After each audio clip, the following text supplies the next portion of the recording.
Ο φοβερότερος εχθρός του διαβόλου δεν είναι άλλος η ταπείνωση.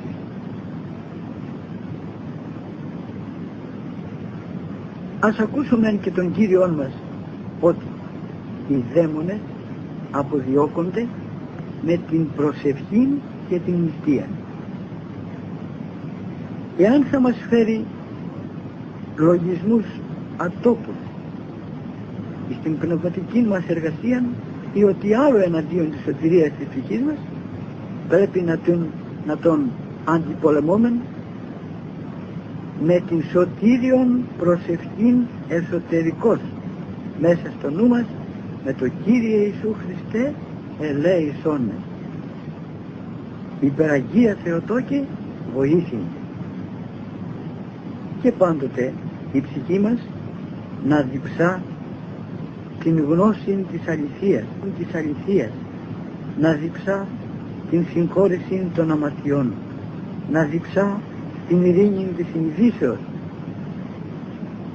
να διψά την χαράν την ουράνιον, να διψά η πιο ομορφότερη δίψα είναι η ένωση μετά του Ιησού Χριστού, να διψά την Θείαν Κοινωνία, να διψά την απόκτηση των αρετών, να διψά πότε θα φτάσει το γρηγορότερο στην ουράνιον βασιλεία, πότε το γρηγορότερο θα απαλλαγεί από τη πότε θα απαλλαγεί από τη ματαιότητα του παρόντος κόσμου, πότε θα απαλλαγεί από τους πόνους, από τις θλίψεις, από τα βάσανα, από την κακία που βασιλεί μέσα στις καρδιές των ανθρώπων. Πότε θα γίνουμε ελεύθεροι, πότε θα αποδεσμευτούμε από τα πάθη μας και τελικά να διψάει η ψυχή μας τη χαρά την αιώνιον, να διψά την ένωσή μας μετά του Θεού για να ζήσουμε αιωνίως μαζί με τους Αγίους. Διότι πόσος είναι ο καιρός που θα ζήσουμε εδώ επάνω εις την γη? Αχ, αδελφοί μου, στους καιρούς αυτούς θα ψυχρανθεί η αγάπη των πολλών και θα υπάρξει θλίψεις πολύ, επιθέσεις εθνών, μεταναστεύσεις λαών, ακαταστασία μεγάλη, σπατάλη, αμέλεια, αδιαφορία δια την σωτηρία της ψυχής. Όλοι περίπου οι άνθρωποι θα είναι πρόθυμοι να τρέχουν στα τραπέζα, στους χορούς, στα γλέντια, θα τρέχουν να απολαμβάνουν τα γήινα αγαθά. Οι άνθρωποι θα είναι φιλόνικοι, θα είναι πολύ οκνηροί, θα είναι στα χριστιανικά τους καθήκοντα οκνηροί εις υπερθετικών βαθμών, θα είναι πρόθυμοι να κατακρίνουν τους άλλους ανθρώπους.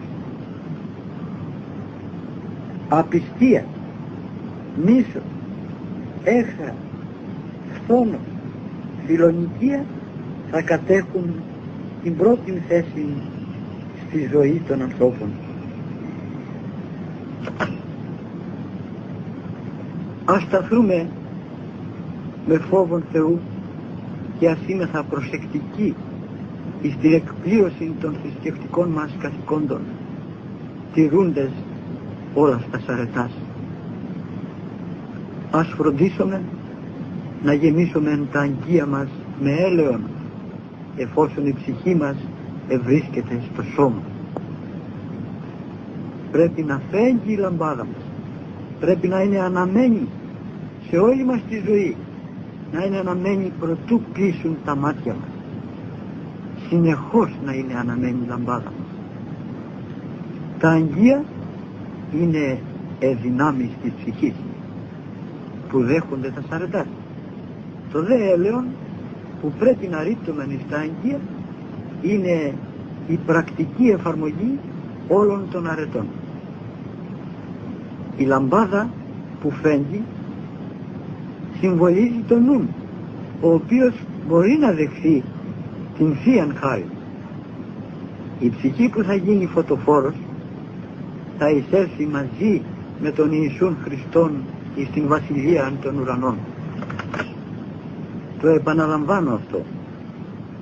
Η ψυχή που θα έχει αναμένη τη λαμπάδα όπως σε 5 παθαίνει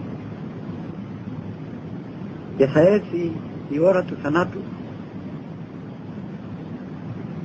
και η λαμπάδα θα είναι αναμένη, θα εισέλθει μετά του Ιησού Χριστού εις την Βασιλεία των Ουρανών. Η ψυχή όμως που είναι σκοτισμένη και αμετανόητη από την εργασία των αμαρτωλών έργων, άνετ να λέγει Κύριε συγχώρησον διόσα ήμαρτον.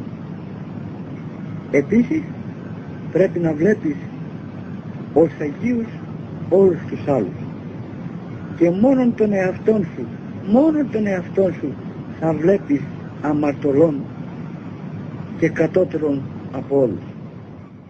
Άσχετα αν οι άλλοι άνθρωποι μπορεί να είναι αμαρτωλοί, δεν έχουμε δικαίωμα να τους βλέπουμε εμείς ως αμαρτωλούς. Δεν έχουμε δικαίωμα να τους κρίνουμε. Δεν έχουμε δικαίωμα να πούμε εις βάρος εναντίον ενός αμαρτωλού. Μόνον τον εαυτόν μας θα βλέπουμε αμαρτωλών και κατώτερων από όλους. Ο άνθρωπος πρέπει να ομιλεί όταν πρέπει, να ομιλεί όσον πρέπει και να ομιλεί όπως πρέπει. Οι πιστοί άνθρωποι πρέπει να παραμένουν ακλόνητοι εμπρός εις τας δοκιμασίας του Θείου. Οι πιστοί και ευσεβείς άνθρωποι γίνονται πραγματικοί Χριστοφόροι όταν κοινωνούν αξίως των αχράντων μυστηρίων,